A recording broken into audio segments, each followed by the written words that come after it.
Amém, boa noite. Irmãos, sempre um peso muito grande, né? Falar com a igreja do Senhor, a sua noiva, compartilhar do Senhor. E deixa eu adequar mais ou menos o tempo aqui. Hoje, o que o Senhor colocou no meu coração é de estar compartilhando com vocês uma palavra que os irmãos já conhecem. E o tema seria Jesus, o pão da vida, né? Amém? Todos nós sabemos que Jesus, ele é o pão da vida. Esse pão, ele não é somente para nós comermos, mas a consequência de comer o pão faz com que a gente compartilhe desse mesmo pão com o próximo. O amor que nós recebemos ao comer o pão da vida nos impulsiona a compartilhar desse pão por amor com o nosso semelhante. Jesus, ele fala em João 6, versículo 48. João 6, 48. Jesus fala: eu sou o pão da vida. Essa afirmação, para a gente hoje, a gente é reconfortante, porque nós vivemos aqui, principalmente no Ocidente, onde nós estamos, num mundo que já foi cristianizado. Então, ouvir que Jesus, Ele próprio declarando que Ele é o pão da vida, é algo que nos conforta. Mas eu quero que os irmãos imaginem o contexto dessa declaração. Nós vamos lá para João 6. Em João 6, o ministério de Jesus, ele havia surgido em um lugar bem distante. Nós sabemos que Jesus era galileu. Ser da Galileia significa ser do interior do interior. E Jesus, então, ele escolhe Cafarnaum, né, para viver, para habitar, para iniciar o seu ministério, e de repente esse ministério, ele cresce, ele começa a ter dezenas de pessoas, e aí, no momento, talvez, que esse ministério estivesse com a maior popularidade, Jesus então vira para esse povo hebreu, judeu, e fala: eu sou o pão da vida. E aí, na mente daquelas pessoas, automaticamente, elas entram numa certa confusão. Por quê? Porque eles já tinham feito menção ao maná, que segundo eles, Moisés os alimentava no deserto. E Jesus até os corrige e fala: não, era o Pai que trazia o maná até vocês. Então Jesus, quando ele dá essa declaração de que ele é o pão da vida para um judeu que vivia naquela região, soava, e na verdade soou, Jesus dizendo que ele era maior do que Moisés. Ele não somente trazia o pão, ele era o próprio pão. Vamos abrir então a palavra em João 6, versículo 47. A gente vai ler do 47 até o versículo 59.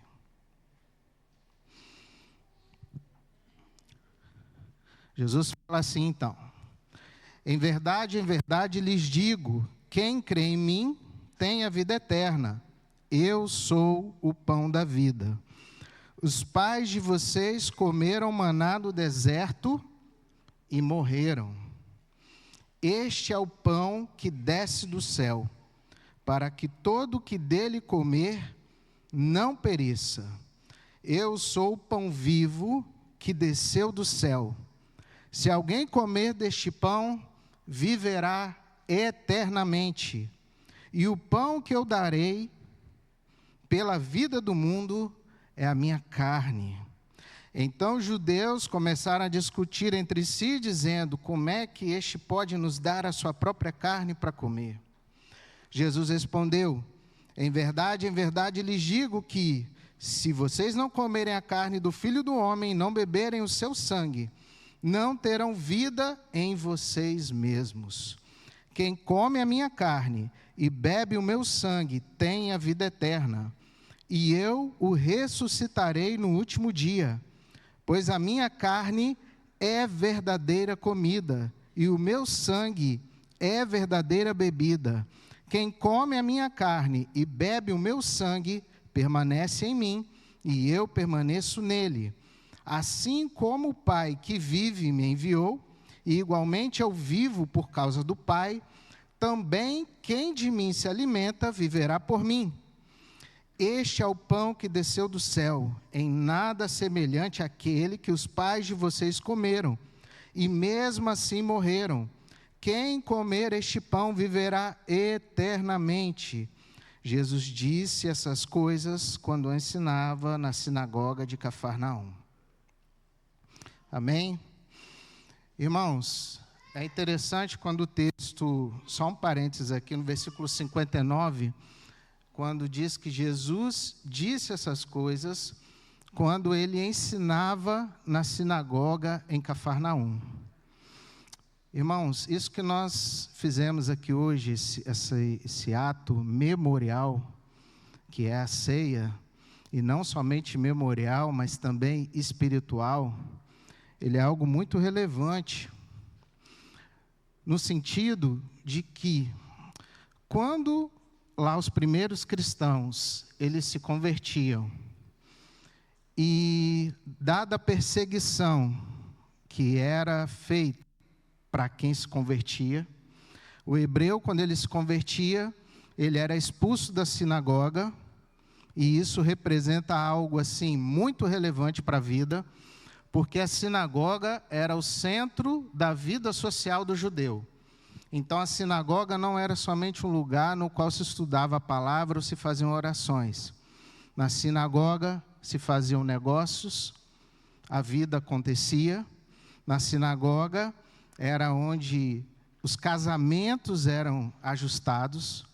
Então, quando um judeu ele se convertia ao Evangelho de Cristo, ele era expulso da sinagoga, ele tinha os seus bens tomados, ele sofria uma exclusão social, porque o objetivo era perseguir e sufocar mesmo.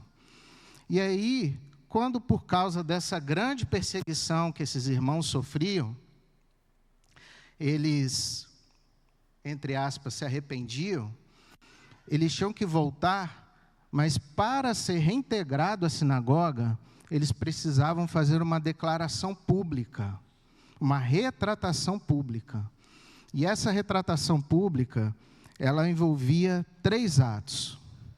Primeiro, que Jesus não era o Filho de Deus, que seu sangue havia sido derramado da mesma forma que de um malfeitor comum, ou seja, de uma forma justa, e que seus milagres foram operados pelo poder do maligno. Então, os irmãos percebam assim, quão precioso é esse ato de cear e declarar que pelo sangue de Cristo nós temos a remissão dos nossos pecados, e pelo pão, que é o seu corpo, que foi partilhado, corpo do qual nós nos alimentamos. Esse corpo, ele produz vida, a verdadeira vida, irmãos. Isso é um privilégio, glória a Deus. Inclusive, quando, abre aí para mim, por favor, Hebreus 10, 29. Hebreus 10, 29, alguns teólogos dizem que esse trecho está baseado exatamente nessas 3 declarações que era necessário fazer para se reintegrar à sinagoga. Por isso que o autor de Hebreus fala: imaginem quanto mais severo deve ser o castigo daquele que pisou o Filho de Deus profanou o sangue da aliança com o qual foi santificado e insultou o Espírito da graça. Mas voltando ao texto de João 6, quando Jesus afirmou ser o pão da vida, Jesus, ele criticou aqueles que o seguiam somente por causa de benefícios pessoais ou temporais, e não para satisfazer a verdadeira fome, a fome espiritual, que significa realizar na sua plenitude a vontade do Pai. Dentro de nós, irmãos, existe um vazio arquitetônico. Se nós procurarmos preencher esse vazio com as coisas temporais, as coisas que os olhos podem ver, fatalmente nós vamos fracassar. Até quando nós buscamos o Senhor Jesus para preencher algo que é desta terra, ainda que a nossa intenção seja das melhores intenções, não é essa a vontade de Deus. Jesus, ele rejeitou isso expressamente.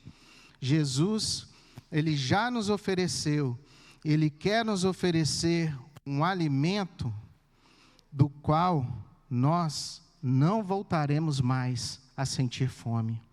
Ou seja, nós vamos ser completados em tudo, inclusive nos momentos de dificuldade e de necessidade.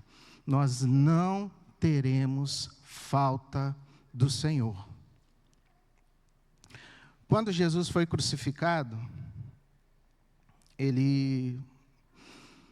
as últimas palavras dele, foram Eli, Eli, lema sabachthani, Deus meu, por que me desamparaste? Geralmente a gente ouve essa citação fazendo uma remissão ao momento que Jesus estava ali fragilizado, abandonado pelo Pai. Pelo menos eu muitas vezes escuto dentro desse contexto. Mas quando a gente vai analisar o texto de perto, a gente vai entender que Jesus, ele era um rabino. E era um costume rabínico da época, porque eles não tinham essa Bíblia aqui organizada, não tinham a Bíblia hoje online. Então, eles tinham que memorizar a palavra. Eles tinham que ter a palavra na memória. Então, quando um rabino, quando ele citava os primeiros versículos de um capítulo do Antigo Testamento, na verdade, ele estava querendo fazer menção a todo o texto. E aí, quando a gente vai lá para Salmos 22, a partir do versículo 1, o que a palavra fala? Senhor Jesus, ele nada mais faz do que citar Salmos 22, versículo 1. Deus meu, por que me desamparaste? E aí, o texto vai falando do Messias, vai falando da vida do Messias, das lutas as quais o Messias iria passar, do sofrimento dele. Mas a partir do versículo 23, os Salmos muda. Ele fala assim: vós que temeis ao Senhor, louvai-o, todos vós, descendentes de Jacó, glorificai-o e temei-o, todos vós, descendentes de Israel, porque não desprezou, nem abominou a aflição do aflito, nem escondeu dele o seu rosto, antes, quando ele clamou, o ouviu. O meu louvor virá de ti na grande congregação, pagarei meus votos perante os que o temem. Os mansos comerão e se fartarão, louvarão ao Senhor os que o buscam, e o vosso coração viverá eternamente. Todos os limites da terra se lembrarão e se converterão ao Senhor, e todas as gerações das nações adorarão perante a tua face, porque o reino é do Senhor, e Ele domina entre as nações. Todos os grandes da terra comerão e adorarão, e todos os que descem ao pó se prostrarão perante Ele, como também os que não podem reter a sua vida. Uma semente o servirá, falará do Senhor de geração em geração. Chegarão e anunciarão a sua justiça ao povo que nasceu, porquanto Ele o fez. Amém? Então, o Senhor Jesus, até mesmo no momento da sua morte, Ele nos ensinou. Ele quis nos ensinar a colocar a nossa esperança no Senhor. Eli, Eli, lema sabachthani não foi um grito de abandono, foi um clamor de esperança, foi um clamor para ensinar ao seu povo. E ele não falou isso em grego, não falou isso em hebraico, que é a linguagem sacerdotal, ele falou isso em aramaico, para que todos os seus seguidores reconhecessem do que ele estava falando. Esse é o nosso Deus, irmãos. O nosso Deus, ele compartilhou da vida que ele recebeu de Deus, até no momento da sua morte. E nós sabemos que ele ressuscitou, e ele está à destra do Pai, e ele vive eternamente, e ele prometeu que irá voltar e nos buscar. E essa é a nossa esperança. Amém? Amém. Amados, no versículo, voltando para João, capítulo 6, versículo 47, joga lá para mim, por favor. Em verdade lhes digo, quem crê em mim tem a vida eterna. O verbo crer está no presente do indicativo da terceira pessoa do singular. O que isso muda? Isso quer dizer que é uma ação certa, contínua e duradoura. Significa, em outros termos, é como se fosse assim: aquele que crê continuamente. O presente descreve aquele cuja característica é crer em Cristo. Então, não está falando apenas de um assentimento intelectual, de uma concordância uma vez na vida. Há 10 anos atrás eu fiz um cheque, e aí vale para a vida toda. Não é sobre isso, é sobre um estado. Em outros termos, aquele que continua exercendo a fé em Cristo. Quando temos uma visão religiosa do Evangelho, fatalmente a gente se frustra com aquilo que Deus quer que nós façamos. Jesus nos requer apenas uma coisa: que a gente creia de todo o coração. Nós não somos aceitos por Deus por causa das nossas obras, mas pela fé em Cristo, como já foi dito aqui nessa noite. E dessa fé vai nascer uma vida de obediência. Amados, nós nos tornamos aquilo que nós contemplamos. Mateus 6, versículo 21, o Senhor Jesus vai dizer, não precisa abrir, mas o Senhor Jesus vai dizer que onde estiver o nosso tesouro, ali estará o nosso coração. Por sua vez, no versículo 22, ele vai dizer também que os olhos são a lâmpada do corpo. Logo, se os nossos olhos forem bons, todo o nosso corpo será cheio de luz. Mas, por outro lado, se os nossos olhos forem maus, todo o nosso corpo estará em trevas. Então, hoje, nós vivemos numa época de contemplação. Nós estamos sendo condicionados a contemplar as coisas de uma forma muito curta. Nós vivemos na época dos reels. Nossa atenção é presa por 15 segundos. Os nossos olhos, aquilo que nós contemplamos, eles são algo muito valioso para a indústria da tecnologia. Os nossos olhos são um tesouro, porque nós nos tornamos aquilo que nós contemplamos.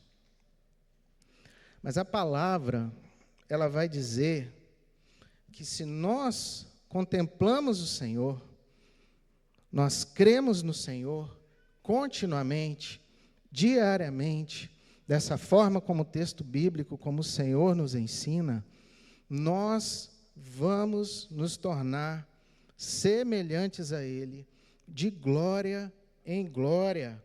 E essa é uma obra do Espírito Santo. É Ele que realiza em nós o querer e o efetuar. Em 2 Coríntios, capítulo 4, versículos 6 e 7, vai falar assim: porque Deus que disse, das trevas resplandeça a luz, Ele mesmo resplandeceu em nosso coração para a iluminação do conhecimento da glória de Deus na face de Cristo. Temos, porém, este tesouro em vasos de barro para que se veja que a excelência do poder provém de Deus e não de nós.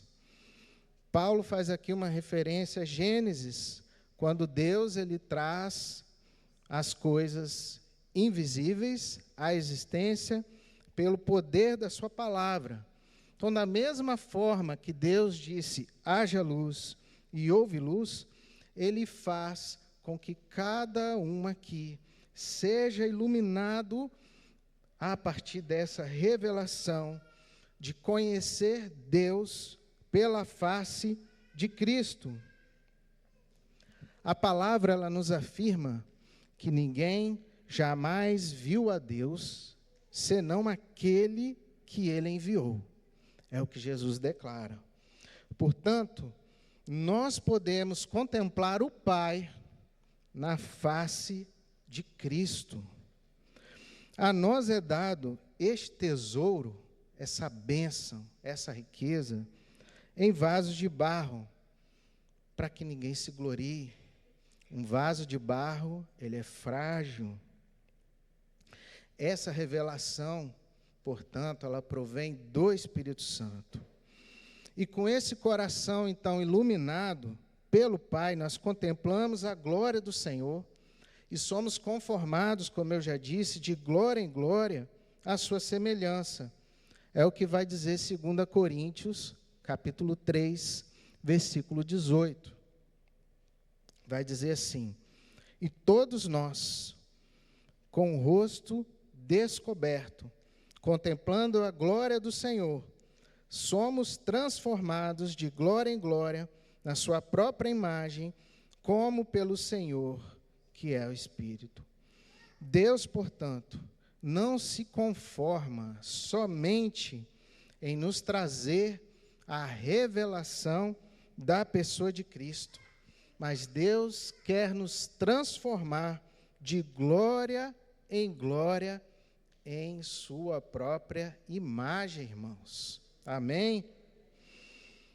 Voltando para João 6, no versículo 55, Jesus vai falar assim: minha carne é verdadeira comida, e o meu sangue é verdadeira bebida. Mas no versículo 54, que é o anterior, ele diz que quem come a sua carne e bebe o seu sangue tem a vida eterna. Então nós podemos concluir, irmãos, que a verdadeira vida ainda não é essa que nós vivemos, mas é a vida eterna que nos está proposta. A verdadeira vida é a vida eterna. E a palavra vai dizer em João, capítulo 17, versículo 3, que a vida eterna é que conheçam a Ti, o único Deus verdadeiro, e a Jesus Cristo, a quem enviaste. Ainda no versículo 56 de João 6, Jesus dá uma declaração que para aquele povo foi chocante. Quem come a minha carne e bebe o meu sangue permanece em mim e eu permaneço nele. Para aquele povo isso era uma declaração chocante, porque o canibalismo, eles pensaram automaticamente no canibalismo, porque era uma prática do culto pagão. E isso era proibido claramente no Antigo Testamento, em Levíticos 17, versículos 10 e 11. Na verdade, era um crime que podia, inclusive, ser punido com a pena de morte. Então, eles rejeitaram automaticamente essa palavra. Essa mensagem chocou os ouvintes, então, na época, por esse fato. Mas Jesus, ele não agia de forma independente do Pai e do Espírito Santo. No versículo 27, não precisa abrir, do capítulo 6, Jesus fala que o Pai o selou.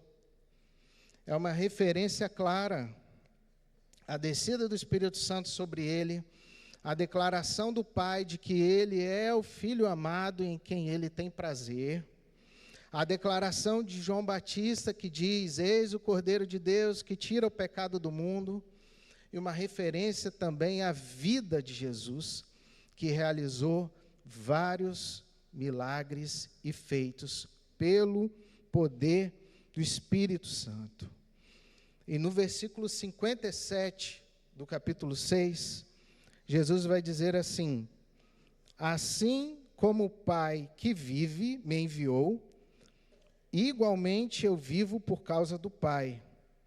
Também quem de mim se alimenta, viverá por mim. É uma afirmação de Jesus. De que nós temos nos alimentado, irmãos? Nos alimentamos da vida do Senhor Jesus diariamente. Amém? E ele diz que quem se alimenta dele, viverá por ele. É uma promessa. Nós temos que crer. Em 2 Pedro, também não precisa abrir, no capítulo 2, capítulo 1, versículo 3 e 4. Pedro vai dizer que nós somos coparticipantes da natureza divina. E isso é um privilégio. Como eu falei, é uma promessa do Senhor Jesus, de quem dele se alimenta, viverá por ele. Logo, também vivemos pelo Pai, porque Jesus disse que ele vivia pelo Pai. E temos, portanto, uma vida plena e abundante, cheia de Deus, uma vida de contentamento nele. E o que significa, irmãos, sermos abundantes? Quando nós somos abundantes, nós transbordamos. Amém? Esse vaso de barro, ele precisa transbordar, porque ele está cheio da vida de Deus. Em João, capítulo 15, versículo 5, Jesus vai dizer assim, eu sou a videira, vocês são os ramos. Quem permanece em mim e eu nele, esse dá muito fruto, porque sem mim vocês não podem fazer nada. Se alguém não permanecer em mim, será lançado fora, à semelhança do ramo, e secará. E o apanham e lançam no fogo e o queimam. Se permanecerem em mim, e as minhas palavras permanecerem em vocês, pedirão o que quiserem, e lhes será feito. Nisto é glorificado o meu Pai, que vocês deem muito fruto, e assim mostrarão que são meus discípulos. Nós glorificamos ao Senhor quando nós damos muitos frutos, e Jesus fala, e assim mostrarão que são meus discípulos. Ele vai dizer no versículo 9, como o Pai me amou, também eu amei vocês, permaneçam no meu amor. Se vocês guardarem os meus mandamentos, permanecerão no meu amor, assim como também eu tenho guardado os mandamentos de meu Pai, e no seu amor permaneço. Tenho-lhes dito estas coisas para que a minha alegria esteja em vocês, e a alegria de vocês seja completa. O meu mandamento é este, que vocês amem uns aos outros, assim como eu os amei. Portanto, meus irmãos, o pão da vida é para repartir com nossos irmãos e com os nossos semelhantes, por amor ao Senhor, porque nós somos transbordados desse amor do Senhor que nos invade, que nos arrebata e que nos conquista. Aquele que faz a vontade do Senhor Jesus, meramente por obediência, age como um servo. Eu reconheço que para amar os irmãos é necessário o Espírito Santo de Deus. Mas, irmãos, Jesus mandou que a gente amasse, não que a gente gostasse. Gostar é algo que muitas vezes nós não temos controle sobre isso. Implica em ter afinidade. Mas o amor vai muito além de afinidade.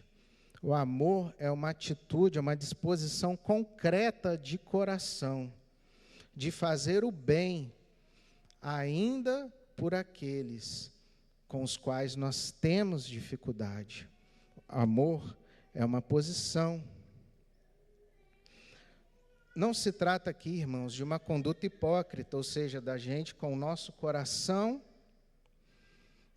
a gente sente uma coisa, com a nossa boca a gente declara outra. Não é sobre isso. A gente precisa também reconstruir o amor, a verdadeira acepção dessa palavra. O significado de amor, aqui na palavra, é o amor ágape, amor sacrificial. Não é um amor do senso comum de hoje, que foi construído pela indústria do entretenimento. No senso comum, amor é sinônimo de romance e afinidade. Não é sobre isso. Não é sobre concordar intelectualmente com o outro. Não é sobre querer passar férias com o outro. Não é sobre isso, irmãos. O amor tratado aqui não é de todo uma inclinação simpática. É uma ação orientada e voluntária, por meio do Espírito Santo, de promover o bem prático da pessoa, independente da repulsa que possamos sentir por ela. Não se trata de agir com base em nossos recursos de paciência, porque eles se esgotam. Nós somos limitados, somos vasos de barro. Assim, o ser humano não possui na sua própria estrutura os recursos necessários para amar o inimigo de forma genuína. É exigida a presença contínua do Espírito Santo. É necessário reconhecer a necessidade de se alimentar de forma contínua do pão da vida, mesmo em dias que claramente nós julgamos que não merecemos. Não é sobre merecimento, irmãos. Não é sobre isso. É sobre a obra que o Senhor Jesus já realizou. Tem a ver com Ele praticar com alguém difícil essa forma de amar. Não é, portanto, hipocrisia nenhuma.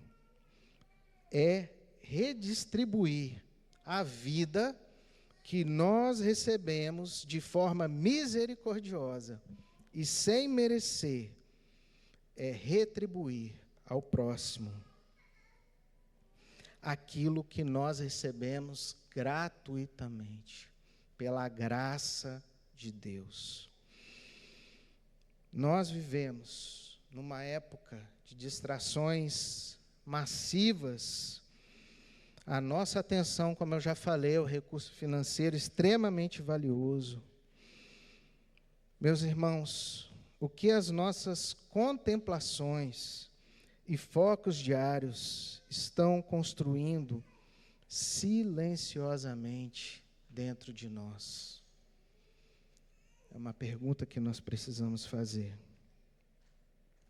Estamos ingerindo diariamente pensamentos, fúrias, indignações alheias, alimentando-nos de algo vazio, estragado, do maná que apodrece? Eu creio que não. O Senhor Jesus, Ele se preocupava apenas com o reino de Deus.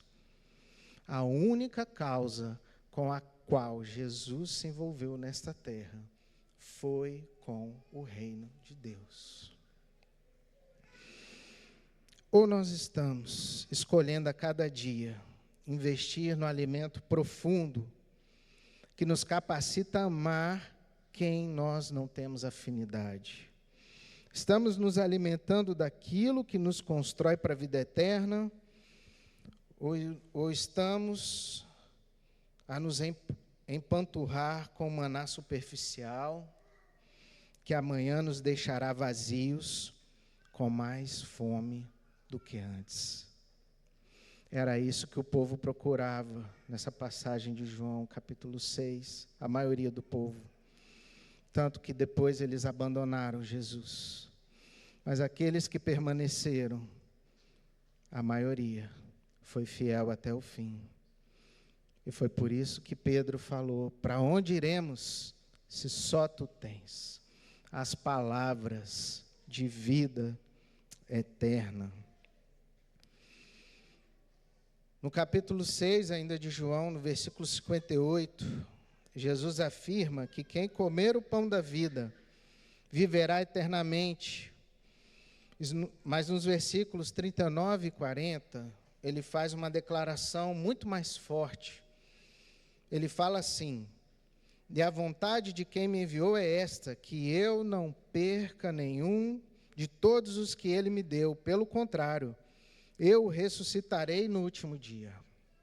De fato, a vontade de meu Pai é que todo aquele que vir o Filho e nele crer, tenha a vida eterna, e eu o ressuscitarei no último dia. Irmãos, isso é promessa do nosso Senhor Jesus.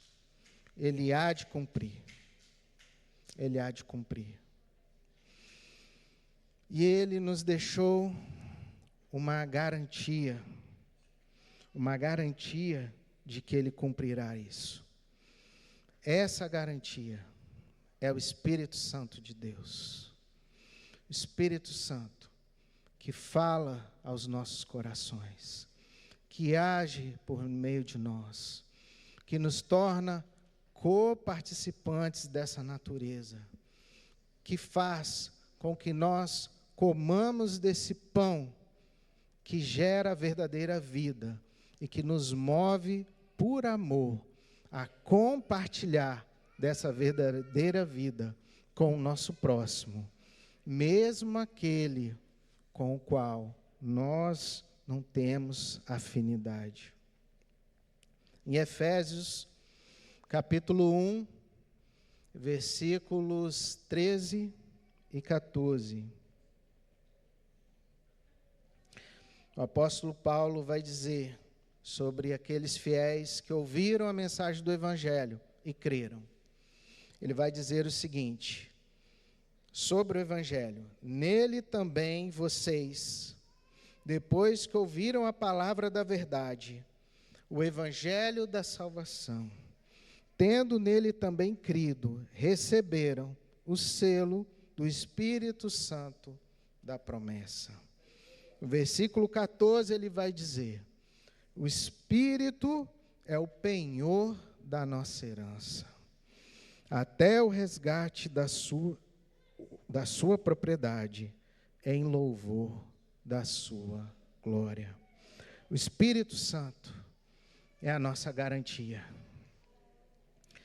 Seria muito exaustivo, irmãos, se não houvesse uma garantia. Por nossas forças, nós não temos condição nenhuma. É o Espírito Santo que gera em nós o querer e o efetuar. O Espírito Santo, portanto, é um sinal tangível de que todas as vezes que esse vaso de barro for se quebrar, a obra da iluminação inicial que nós já recebemos, ela será preservada por Ele, porque o nosso Senhor, Ele é misericordioso e poderoso. Amém, queridos? Que possamos repartir esse pão da vida que é o Senhor.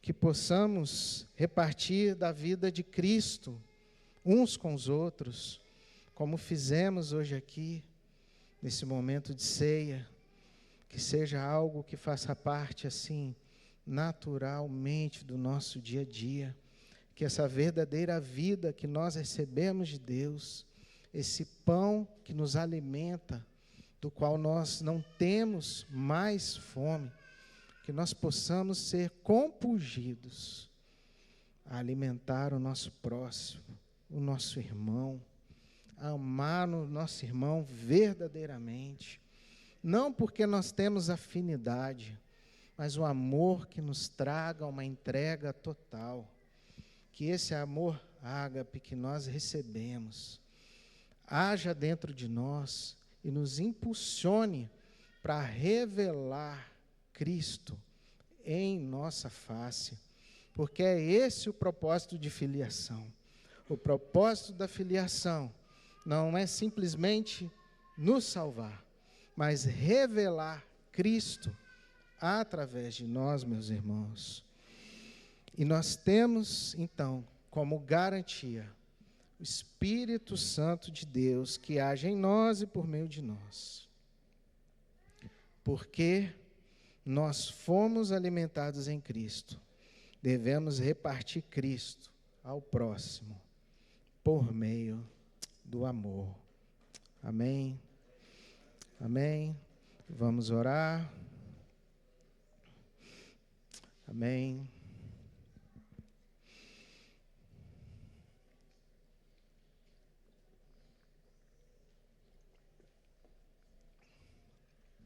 Amém. Irmãos,